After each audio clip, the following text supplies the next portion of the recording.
Shalom Ubracha. Nous poursuivons aujourd'hui avec la deuxième Mishnah du 10e Pérek. La Mishnah nous enseigne Get Pashut Edav Bishneim. Comme nous l'avons vu dans la Mishnah précédente, il y avait deux sortes de shtar. Un shtar Pashut simple où on écrit à l'intérieur et on fait signer à l'intérieur.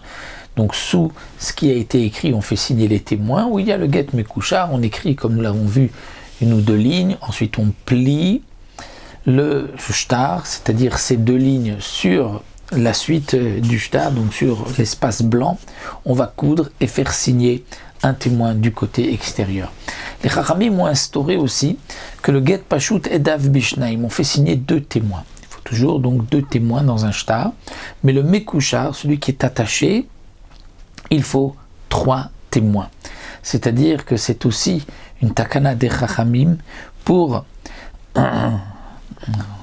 ralentir encore donc l'écriture du shtar.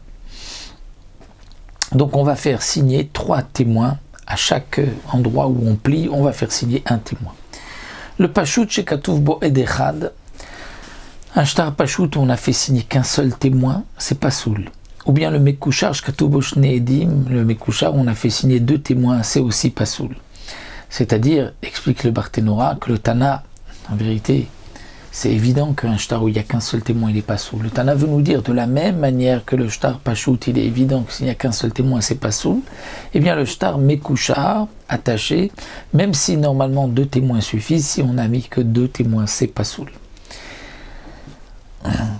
Katav bo zuzin mea deinun slaim esri. La Mishnah continue dans les dynimes d'un shtar, où dans le shtar, il y a l'air d'avoir une contradiction. C'est marqué, donc par exemple, un tel a emprunté à un tel, Zouzin Mea, c'est marqué Zouzin Mea, c'est-à-dire 100 zouz, des inun qui font Sil'in Esrim, 20 slaim. Seulement le problème, c'est que généralement 100 zouz font 25 sela.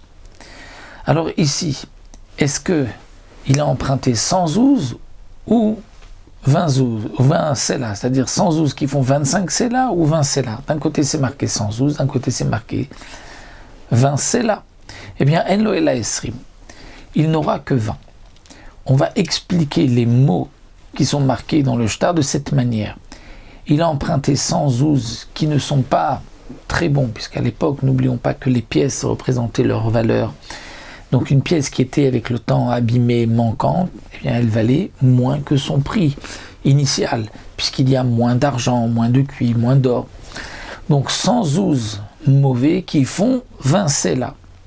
Donc c'est pour cela qu'il n'a que 20.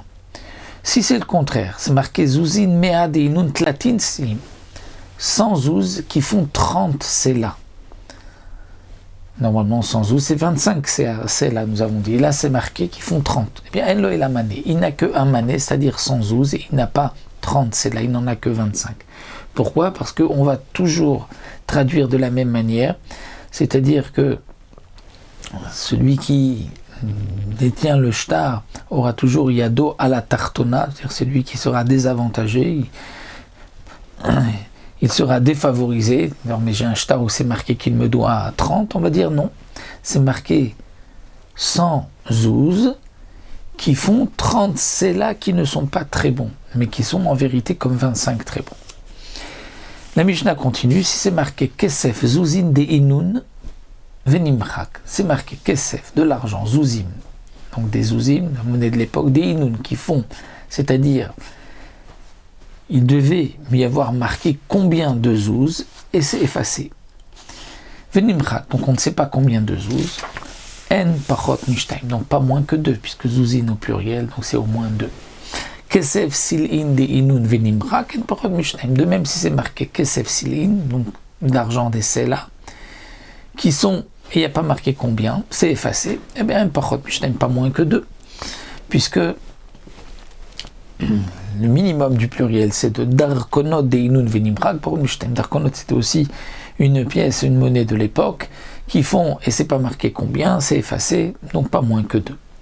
La Mishnah continue avec un autre din, katuv bo milema la mané ou milemata mataim. Dans le shtar, on avait l'habitude de répéter à la fin du shtar le contenu du shtar. Alors bien sûr, comme explique le Mefarshim, mais pas à la dernière ligne. Parce que la dernière ligne, comme rapporte ici le Barthénora, à condition que ce ne soit pas marqué dans la dernière ligne, on n'en tient pas vraiment compte. Parce que les témoins, parfois, ne signent pas juste en dessous de la dernière ligne.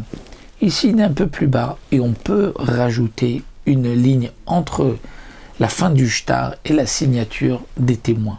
Et comme un shtar doit être sans aucune faille, qu'on ne puisse pas rajouter, changer le contenu du shtar, donc le Chachamim ne tient pas compte de la dernière ligne. Mais généralement, on répétait dans le shtar le contenu essentiel du shtar. Donc si c'était marqué comme ça, en haut c'était marqué que le prix était de 100. La mané, c'est 100 zouz. Mais en bas, lorsque c'est répété, c'est marqué 200 zouz. Donc le double, on tient compte de ce qui est marqué en haut ou en bas. Ou bien le contraire, mané, en haut c'est marqué 200, donc 2 manées, en bas c'est marqué un seul mané. Eh bien, on tient compte toujours de la dernière ligne, nous dit la Mishnah. Si on tient compte de la dernière ligne, c'est-à-dire de ce qui est marqué à la fin, donc comme on a dit, pas vraiment la dernière, mais les dernières lignes, donc pourquoi on écrit la partie du haut? Réponse, parce que s'il y a une lettre d'en haut qui va être effacée, d'en bas pardon, qui va être effacée, eh bien on pourra apprendre du haut ce qui était marqué en bas.